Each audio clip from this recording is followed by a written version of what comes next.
Le 13 décembre, soit 2 jours avant le triste anniversaire de la disparition de Delphine Jubilard, une reconstitution des faits est organisée par les autorités, afin de comprendre le mieux possible comment s'est déroulée l'ultime nuit de l'infirmière tarnaise et maman de Louis, 7 ans, et Elia, 3 ans.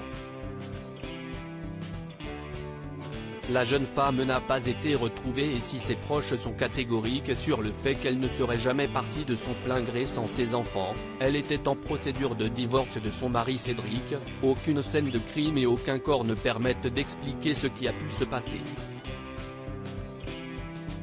Nous avons appris que des journalistes tentaient de négocier leur présence chez des riverains, pour déjouer le périmètre de sécurité qui sera mis en place ce jour-là, a indiqué à Actu Toulouse une source bien informée. Comme lors de son audition pour statuer sur la prolongation de sa détention provisoire, la justice est catégorique, aucune photo ou vidéo ne doit fuiter dans les médias. Car il faut à tout prix éviter une situation choquante telle que celle d'une autre affaire très médiatisée, celle de Jonathan Daval.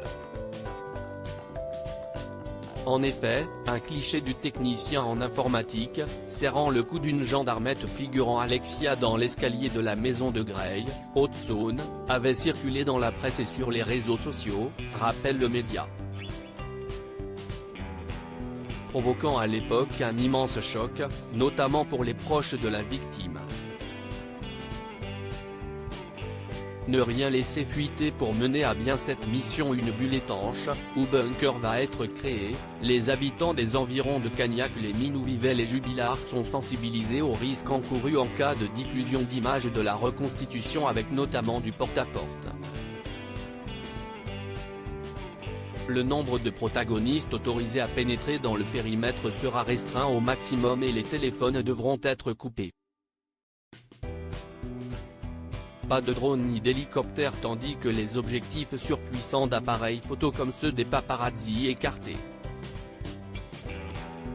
Pour organiser cette reconstitution, les gendarmes doivent en effet faire face à l'intérêt immense porté à cette affaire.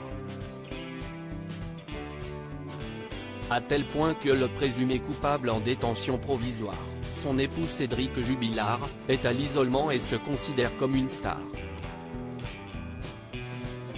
Très attendue, cette reconstitution pourrait attirer curieux et paparazzi, or, les forces de l'ordre veulent à tout prix éviter le traumatisme lié à l'affaire Daval.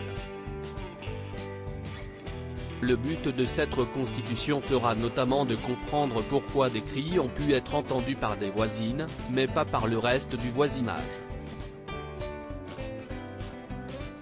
Cédric Jubilard reste présumé innocent des faits qui lui sont reprochés jusqu'au jugement définitif de cette affaire.